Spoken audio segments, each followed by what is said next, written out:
There's a ghost in our dorm room, but she's trying to goon on us. Part 2. Maya, ever tethered to her phone, barely looked up. Nah, deep sleep, why?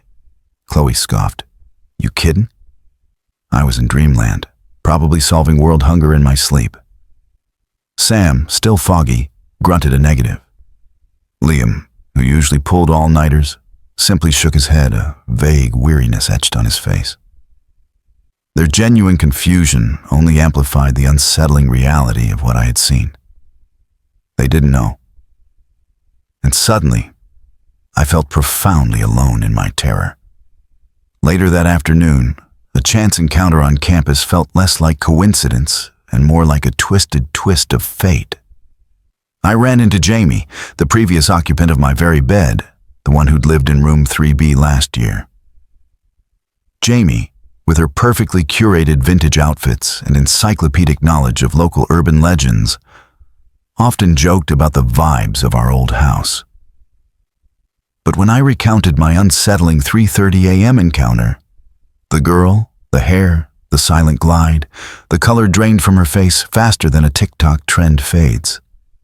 Her eyes, usually sparkling with ironic amusement, grew wide, haunted. She clutched my arm, her grip surprisingly tight. Lila, she whispered, her voice barely audible. I saw her too. The same girl, long dark hair sitting on the edge of the bed. Just watching. A shiver, colder than any November wind, snaked down my spine. This wasn't a nightmare. It was a shared delusion, a persistent spectral echo embedded in the very foundations of room 3B. Jamie had never spoken of it before.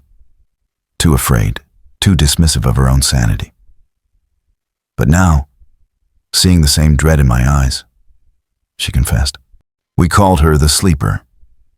It always happens after someone's had a particularly draining week, full of late nights and barely any rest. She feeds on it somehow, on the exhaustion. The confession hung in the air, thick and heavy, a chilling confirmation that transcended mere coincidence. The house, an innocuous rental on the surface, suddenly felt like an ancient, slumbering entity, its walls steeped in forgotten anxieties and the silent watches of countless restless nights. Jamie's revelation about the sleeper burrowed deep into our collective psyche, a parasitic whisper of an archaic evil that thrived on the modern-day anxieties of